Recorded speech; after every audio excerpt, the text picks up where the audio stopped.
কাঁকরোলের recipe যে আগে কখনো এভাবে খায়নি সে জানেই না এটা কতটা টেস্টি, কতটা লোভনীয়। হ্যালো এভরিওয়ান, আসসালামু আলাইকুম। Welcome back to Irin Parvin recipe. নিয়ে চলে এসেছি নতুন একটা রেসিপি। কাঁকরোল অনেকেই খেতে পছন্দ করে না, আবার অনেকেরই খুবই প্রিয় একটা সবজি। বন্ধুরা, কাঁকরোল দিয়ে রুই মাছের একটা মজাদার রেসিপি আজকে করব। ইউটিউব বা ফেসবুক যে কোনো অনলাইনেই কিন্তু অনেক ঘাটাঘাটি করেও মাছের রেসিপি খুব কম পাওয়া যায়। তো ভাবলাম আজকে কাঁকরোল দিয়ে একটা লোভনীয় মাছের রেসিপি করে ফেলি। আমরা বাঙালিরা প্রত্যেক দিন যেমন ভাতের সাথে মাছ সবজি খাই, ঠিক সেভাবেই আজকের রেসিপিটা এত মজার হয়েছিল, এত লোভনীয় হয়েছিল, তো মনে হয়েছিল যে প্রতিদিনই কাঁকরোল দিয়ে মাছ এভাবে রান্না করে খাই। আশা করছি রেসিপিটা ভালো লাগবে। ভালো লাগলে লাইক কমেন্ট শেয়ার করে পাশে থাকবেন। এই রকমই নতুন নতুন রেসিপি দেখতে চাইলে আমার পেজে সব সময় চোখ রাখতে হবে এবং আমার পেজটিকে সাবস্ক্রাইব ফলো দিয়ে রাখতে হবে। আমি এখানে 3টা কাঁকরোল নিয়েছি, একটা টমেটো নিয়েছি, আর 3 পিস রুই মাছ নিয়েছি। আর এখানে আমি কাঁকরোলগুলো পরিষ্কার করে ধুয়ে নিয়েছি, আর কাঁকরোলগুলোকে আমি এভাবে চাকা চাকা করে কেটে নিব। আর কাঁকরোলটা আমি কাটার আগেই ধুয়ে নিয়েছি। যে কোনো সবজি বা শাক কাটার আগেই ভালো করে ধুয়ে নেবেন, তাহলে এটার ভিটামিনগুলো পানির সাথে বের হয়ে যাবে না। আর টমেটোটা আমি একটু পানি দিয়ে পেস্ট করে নিব, পিউরি করে নিব, করে রেডি করে রেখে দিব। এটা রেডি করে রেখে দিলাম। এখন আমি মাছগুলো নিয়ে নিলাম, আর এখানে আমি সামান্য একটু লবণ, হলুদের গুঁড়ো, মরিচের গুঁড়ো দিয়ে দিলাম। দিয়ে মাছগুলোকে একদম ঘষে ঘষে ঘষে ঘষে এটার গায়ে হলুদ করে নিলাম। আর গায়ে হলুদ হয়ে গেল, এটাকে সাইডে রেস্টে রেখে দিলাম। এবার চুলায় একটা প্যান বসিয়ে দিলাম, আর এটাতে একটু পরিমাণ মতো তেল দিয়ে দিলাম। তেলটা গরম হওয়ার জন্য অপেক্ষা করব। তেলটা গরম হয়ে আসলে মাছগুলো দিয়ে দিব। তবে বন্ধুরা, তেল গরম না হলে কখনোই মাছ দিবেন না, তাহলে মাছগুলো উঠবে না, ভেঙে যাবে উল্টাতে গেলে। তো তেলটা খুব ভালো করে গরম করে নিয়েই মাছটা দিতে হবে। তো তেলটা গরম করে নিয়ে মাছটা দিয়ে দিলাম। দিয়ে এক পিসটা লাল করে ভেজে নেওয়ার জন্য অপেক্ষা করব। তো এক পিসটা সুন্দর মতো লাল কালার হয়ে ভাজা হয়ে গেছে। এখন আমি এটা উল্টিয়ে দিলাম, দিয়ে অপর পিসটাও লাল করে ভেজে নিব। মাছগুলো ভাজা হয়ে গেছে, এগুলো উঠিয়ে নিলাম, নিয়ে সাইডে রেখে দিলাম। আর একই তেলের মধ্যে আমি কাঁকরোলগুলো যেহেতু গোল গোল স্লাইস করে কেটেছি, এগুলোকে পিস পিস আস্তে সমান করে ছড়িয়ে দিব। দিয়ে এক পিসটা ভেজে নিব, এবং এক পিসটা ভাজা হয়ে গেলে উল্টিয়ে দিয়ে অপর পিসটাও ভেজে নিব।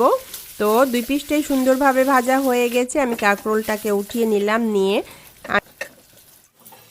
আমি চুলায় একটা প্যান বসিয়ে দিলাম। কাঁকরোল ভেজে নেওয়া তেলটা আমি এখানে দিয়ে দিলাম। আর তেল দিব না, যেহেতু কাঁকরোল ভেজেছি, এটাতে অনেকটা তেল আছে। তো এই অল্প তেলের মধ্যে আমি 2টা পেঁয়াজ কুচি করে নিয়েছিলাম, সেটা দিয়ে দিলাম। পেঁয়াজটা দিয়ে নেড়ে চেড়ে কিছু সময় ভেজে নিলাম। ভাজতে ভাজতে একটা তেজপাতা মাঝখান থেকে চিড়ে দিয়ে দিলাম, এবং একটা শুকনো মরিচ দিয়ে দিলাম। দিয়ে নেড়ে চেড়ে এটাকে ভেজে নিব। ভাজতে ভাজতে এখানে সামান্য একটু পানি দিয়ে দিলাম, যেন পেঁয়াজ পুড়ে না যায়। আর এখানে আমি 1 চামচ রসুন বাটা দিয়ে দিলাম। দিয়ে রসুন বাটাটা এখানে আমি ভেজে নিব, একদম সুন্দরভাবে এটা ভেজে নিব, যেন এটার কাঁচা গন্ধটা চলে যায়। এটা সুন্দরভাবে কষিয়ে নেওয়া হয়ে গেছে। এখন আমি এখানে 1/2 চামচ মরিচের গুঁড়ো, 1/2 চামচ হলুদের গুঁড়ো এবং 1/2 চামচের থেকে একটু কম লবণ দিয়ে দিলাম। লবণটা পরে অ্যাড করা যাবে টেস্ট করে। তারপর এটাকে নেড়েচেড়ে কিছু সময় কষিয়ে নিলাম। এটা সুন্দরভাবে কষিয়ে নেওয়া হয়ে গেলে এখানে পানি দিয়ে দিলাম। পানি দিয়ে এটাকে নেড়েচেড়ে মিশিয়ে নিলাম। আর যে টমেটোটা আমি পেস্ট করে রেখেছিলাম, সেই টমেটো পেস্টটা এখানে দিয়ে দিলাম, এবং নেড়েচেড়ে মিশিয়ে যে বাটিটাতে আমি পেস্ট করেছিলাম সেই বাটিটা ধুয়ে সামান্য একটু পানি দিয়ে দিলাম। দিয়ে এটাকে কিছু সময় কষিয়ে নিব।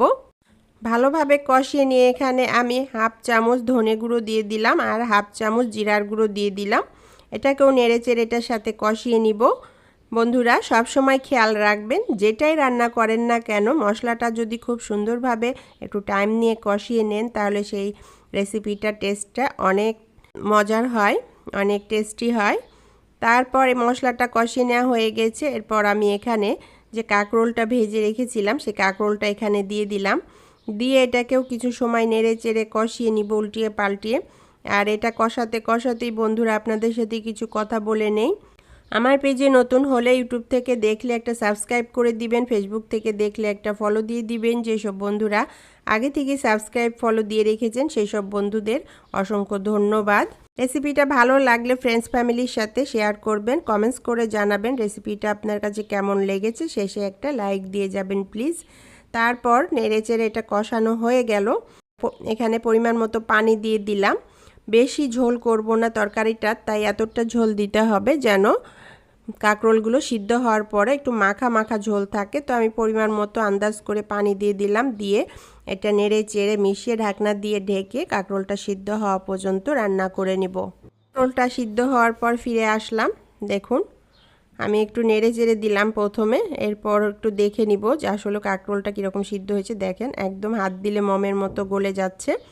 এখন কি করব, শেষ মুহূর্তে এখানে আমি 2-3টা কাঁচামরিচ দিয়ে দিলাম আস্ত, ওপর থেকে কিছুটা ধনেপাতা কুচি ছড়িয়ে দিলাম। আর হলো যে মাছগুলো আমি ভেজে রেখেছিলাম সেই মাছগুলো এখানে দিয়ে দিব। আর এটা দেওয়ার পর ঢাকনা দিয়ে ঢেকে চুলার আঁচ লো আঁচে রেখে কিছু সময় এটাকে রান্না করে নিব। কিছুক্ষণ পর ফিরে এসে দেখাচ্ছি বন্ধুরা, দেখুন মাশাল্লাহ কতটা ইয়াম্মি আর কতটা মজার হয়েছে। দেখুন কাঁকরোলের রেসিপিও যে এত মজার হয়, এত টেস্টি হয়, এটা অনেকেরই অজানা। তো বন্ধুরা একবার হলো কাঁকরোলটা এভাবে যে কোনো মাছ দিয়েই রান্না করতে পারেন। রান্নার প্রসেসটা এইভাবে রান্না করে নিলে একদম এইরকমই একটা মজার রেসিপি হবে, টেস্টি একটা কাঁকরোলের রেসিপি হবে। আর দুপুরবেলা গরম ভাতের সাথে এই রেসিপিটা দিয়ে ভাত খেলে একদম মন প্রাণ ছুঁয়ে যাবে। ভালো লাগলে লাইক কমেন্ট শেয়ার করে সাপোর্ট করবেন। সবাই ভালো থাকবেন, সুস্থ থাকবেন। আবার দেখা হবে এইরকমই নতুন কোনো রেসিপির সাথে। আল্লাহ হাফিজ।